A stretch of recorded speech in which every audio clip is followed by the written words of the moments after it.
So hello everyone, कैसे हो आप लोग। मेरा नाम प्रियांशु गुप्ता है। Welcome to Priyanshu vlogs live YouTube channel. So thank you so much for 17,000 subscribers. हमने मिलकर 17,000 सब्सक्राइबर्स कर लिए हैं, वो भी 15 दिनों के अंदर। मतलब 1,000 सब्सक्राइबर हमारा गेन हुआ है टोटल 14 दिनों के अंदर। 2 हफ्ते में 1,000 सब्सक्राइबर गेन हो गए, तो I am feeling very happy. तो सबसे पहले मैं आपको ये बताना चाहता हूँ, सिर्फ 2 दिन रह गए हैं प्रोजेक्ट 2021 के लॉन्च के लिए। तो अगर आपको जानना है प्रोजेक्ट 2021 क्या है, it's a big surprise for all international student. I hope इससे आपको हेल्प हो जाएगी। तो मैं तो बस यही चाहता हूँ जितनी ज़्यादा से ज़्यादा आपकी हेल्प हो सके, ठीक है। तो आज का जो टॉपिक है वो है आइल्स एग्ज़ाम। बहुत सारे बच्चे मुझे कह रहे थे कि आपने आइल्स के बारे में तो बताया नहीं है।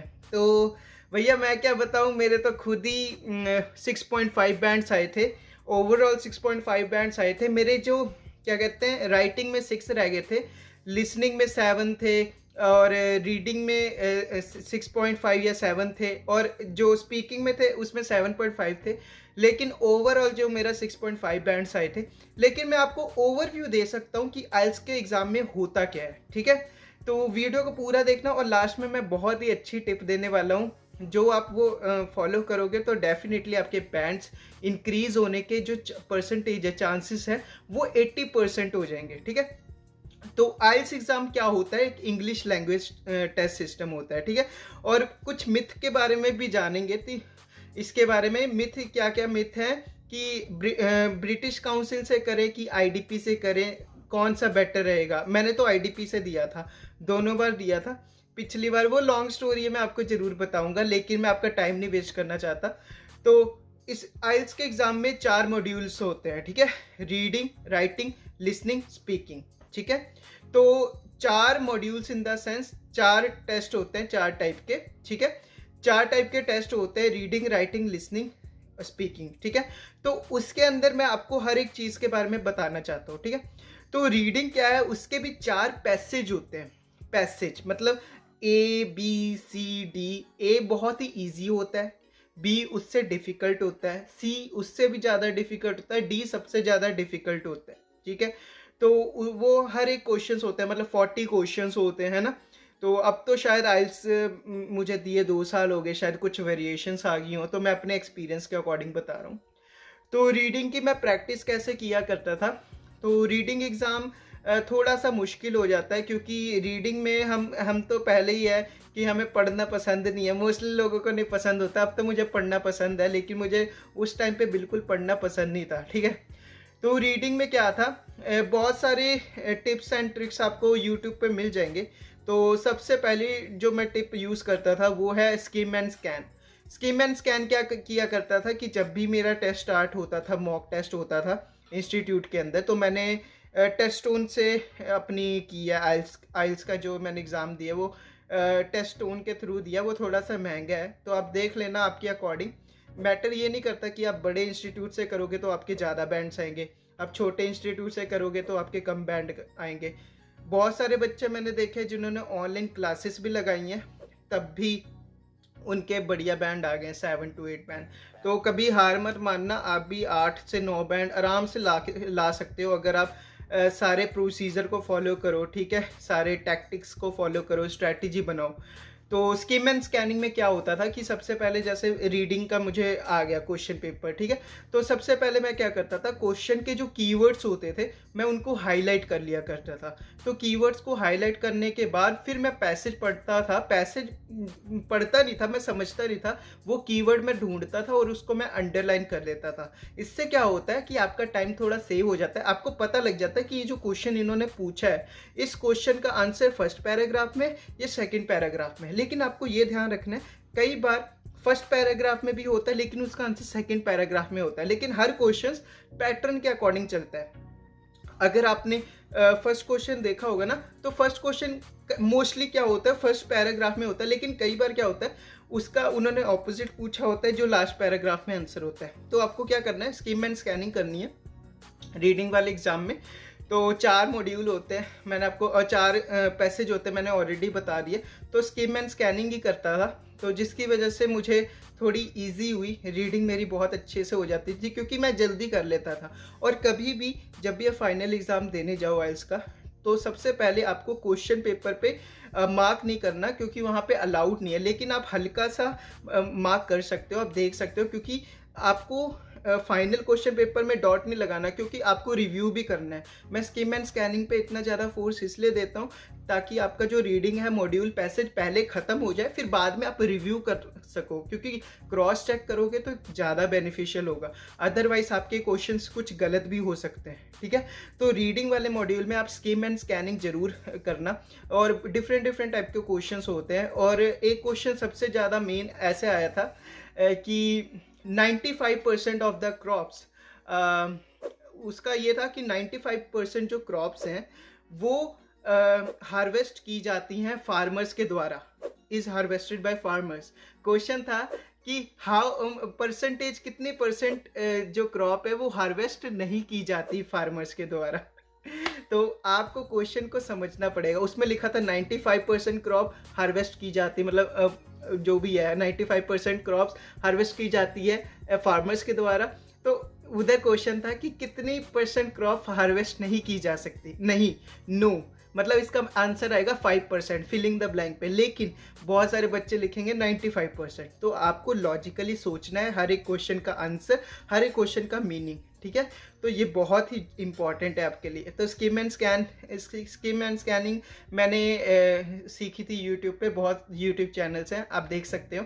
और आपको कोई हेल्प चाहिए होगी तो मेरा फ्रेंड है आइल्स विद अनमोल, तो वो आइल्स की वीडियो डालता है, उसका यूट्यूब चैनल है, उसके 50,000 सब्सक्राइबर आई गेस हो गए हैं, तो डेफिनेटली आप चेक कर लेना, लिंक डिस्क्रिप्शन में, ठीक है। सेकेंड जो था मॉड्यूल था वो है राइटिंग, ठीक है। तो राइटिंग में 2 टास्क होते हैं, एक टास्क 1 होता है, एक टास्क 2 होता है, ठीक है। टास्क 1 में क्या होता है, पिक्टोरियल रिप्रेजेंटेशन होती है, उसको हमें रिप्रेजेंट करना होता है, ठीक है। पिक्टोरियल रिप्रेजेंटेशन जैसे आपको ग्राफ दिख जाएगा, बार ग्राफ दिख जाएगा, डिफरेंट पिक्टोरियल रिप्रेजेंटेशन होगी। सबसे फेमस है कि कंक्रीट से सीमेंट कैसे, मतलब सीमेंट कैसे बनता है, तो फिर उसकी पिक्टोरियल रिप्रेजेंटेशन होती है, फिर हमें उसको लिखना पड़ता है कि वो क्या प्रोसेस है। प्रोसेस वाले ग्राफ भी आते हैं और मतलब बार ग्राफ्स भी आते हैं, बहुत टाइप के ग्राफ्स आते हैं जिसको आपको देख के उसको लिखना होता है, ठीक है। तो उसमें क्या है, आपको कुछ लाइंस होती हैं कि the graph depicts the above graph shows. आपको ऐसी लाइंस को मतलब याद रखना है कि ये लाइन से शुरू करना है और कहाँ पे एंड करना है, देयर फॉर, मोर ओवर, ऐसे आपको जो भी है प्रीफिक्स सफिक्स सारी चीज़ें आपको सीखनी पड़ेंगी, ठीक है। साइनोनियम्स एंटोनियम्स आपको ये सीखने पड़ेंगे कि आप एक वर्ड को 10 तरीके से कैसे लिख सकते हो, या 8 तरीके से, मिनिमम 5 तरीके से कैसे लिख सकते हो, इससे आपके पॉइंट्स बढ़ सकते हैं। और सबसे ज़्यादा बच्चे गलती ये करते हैं कि जितनी लिमिट होती है लाइक 150 वर्ड्स, या तो उससे ज़्यादा लिख देंगे, ओवर ज़्यादा लिख देंगे कोई प्रॉब्लम नहीं, लेकिन आपने अगर अंडर लिखा ना 150 के अंडर, तब आपके बैंड्स डिडक्ट होते हैं। तो आपको ये बात का ध्यान रखना है। और टास्क 2 क्या होता है, हमें सिचुएशन बेस्ड आता है, कई बार सिचुएशंस आ जाती हैं, इन्वायरमेंट में ये परेशानी है, तो फिर हम उसको कैसे ठीक कर सकते हैं। कई बार हमें येस और नो में भी आंसर देना पड़ता है, मतलब 3 पैराग्राफ लिखने पड़ते हैं, पहले इंट्रोडक्शन, फिर उसका हम एग्री करते हैं, एग्री और नो, नॉट एग्री, ये वाले आते हैं। तो 2 साल हो गए, मैंने तो अभी तो क्या कहते हैं अपना एक्सपीरियंस ही बता रहा हूँ। तो आपको वर्ड्स, एंटोनियम, साइनोनियम्स, इसका ध्यान रखना है, और स्ट्रक्चर का ध्यान रखना है कि कितने वर्ड्स का फर्स्ट पैराग्राफ होना चाहिए, सेकंड पैराग्राफ कितने वर्ड्स का होना चाहिए, थर्ड पैराग्राफ कितने वर्ड्स का होना चाहिए। समरी कभी नहीं भूलना, समरी जरूर लिखना कि in the nutshell, in a crux. पहले एग्री, जो लोग एग्री करते हैं वो किस रीज़न की वजह से एग्री करते हैं, जो लोग डिसएग्री करते हैं वो किस रीज़न से डिसएग्री करते हैं। फॉर एग्जांपल ग्लोबलाइजेशन का है, ठीक है। तो ग्लोबलाइजेशन हमारे लिए बढ़िया है कि नहीं बढ़िया है, एडवांटेजेस बताओ ग्लोबलाइजेशन के, डिसएडवांटेजेस बताओ। सबसे पहले आप इंट्रोडक्शन दोगे, उसके बाद आप सेकंड पैराग्राफ में एडवांटेजेस बताओगे, उसके बाद आप डिसएडवांटेजेस बताओगे। तो ये आपको ध्यान में रखना है, एक बॉडी स्ट्रक्चर का ध्यान रखना है, और वर्डिंग्स जितनी लिखी है ना आपको गिननी है, ठीक है, कितने वर्ड्स आपने लिखे हैं। तो फिर आपको हमेशा जितने वर्ड्स गिवन है तो उतने लिखने, आप उससे कम ना लिखना, ज़्यादा हो जाए तो कोई प्रॉब्लम नहीं है, ठीक है। तो इसका आप ध्यान रखना। और बहुत सारे बच्चे ये गलती करते हैं, वो कम लिख देते हैं। मैं भी पहले कम लिखता था, मेरे जो टेस्ट हुआ करते थे, फिर मैंने रीज़न पूछा, यार मैं अच्छी तो लिखता हूँ पर मेरी राइटिंग इतनी ज़्यादा बढ़िया नहीं थी, बकवास ही थी मेरी राइटिंग। तो पता नहीं, मेरे शुक्र है 6.5 या 6 बैंड्स आए थे, मुझे तो लगा मुझे दोबारा देना पड़ जाएगा। तो अगला आता है लिसनिंग मॉड्यूल। लिसनिंग मॉड्यूल में क्या है कि हमें सुनना पड़ता है स्पीकर क्या बोल रहा है। उसके भी 4 पैराग्राफ होते हैं, मतलब first, second, A B C D. तो आपको सबसे ज़्यादा ध्यान उसमें रखना है मैप वाला, ठीक है। मैप वाले क्वेश्चंस बहुत ज़्यादा आते हैं कि लाइब्रेरी इधर है, अच्छा गार्डन किधर था, तो इसमें स्पीकर बोलता है। तो आपको ये ध्यान रखना है। मैं क्या ध्यान रखता था कि मैं पूरी लाइन को सुनता था। बहुत बार होता है जो स्पीकर, ए स्पीकर है बी से बात करता है, तो ए स्पीकर को इन्फॉर्मेशन बताता है बी स्पीकर को। तो कई बार जब वो इन्फॉर्मेशन बताता है, ओ सॉरी, वो कहता है oh sorry, my meaning was this and that. For example मैं ऐसे कहूँगा, hey Robin, you know I have a cat. तो रॉबिन बोलेगा, oh lovely, I also have a cat but and a dog as well. तो इसका मतलब क्या है, तो वो पूछेंगे क्वेश्चन में कि रॉबिन के फ्रेंड के पास क्या था, डॉग और कैट था। मैच दी कॉलम होगा, फिलिंग दी ब्लैंक्स होंगे, और कई बार हम नंबर बताते हैं, उसमें स्पीकर नंबर बताता है। So my friend number is 548557070। Oh sorry, it's not 7070, it's 5050। तो आपको इसका ध्यान रखना है, क्योंकि बहुत सारी ऐसी चीज़ें होती हैं। फर्स्ट पैसेज बहुत आसान से निकल जाता है। तो आपको जब भी आपका लिसनिंग टेस्ट स्टार्ट होता है, सबसे पहले आपको क्या करना है कि लिसनिंग टेस्ट स्टार्ट होने से पहले आपको क्वेश्चन पेपर सही से पढ़ लेना है और कीवर्ड्स को हाईलाइट कर देना है। जो भी कीवर्ड्स है, उन कीवर्ड्स को जब आप हाईलाइट करोगे, आपको पता लग जाएगा कि वो बंदा लाइन बोल रहा है, उसमें ही आंसर है, ठीक है। जैसे आप रीडिंग मॉड्यूल में क्वेश्चंस को, कीवर्ड्स को हाईलाइट कर रहे थे, वैसे आपने लिसनिंग में भी कीवर्ड्स को हाईलाइट करना है कि जैसे ही वो वर्ड आए, आपका दिमाग उस पर फोकस रहे कि उस वर्ड के बाद क्या आने वाला है फिलिंग द ब्लैंक्स में। मैच दी कॉलम में भी कीवर्ड्स को आपने हाईलाइट करना है। कीवर्ड्स को हाईलाइट करने से यही होता है, आपको पता लग जाता है कि कौन सा क्वेश्चन आने वाला है, स्पीकर किसके बारे में बोलने वाला है। और स्पीकर हमेशा सीक्वेंस में बोलेगा। वो फर्स्ट क्वेश्चन से के बाद 10वां क्वेश्चन का आंसर नहीं देगा। फर्स्ट क्वेश्चन निकल गया, कोई बात नहीं, उसका ध्यान नहीं देना, फिर सेकंड क्वेश्चन पे ध्यान देना, फिर थर्ड क्वेश्चन पे ध्यान देना।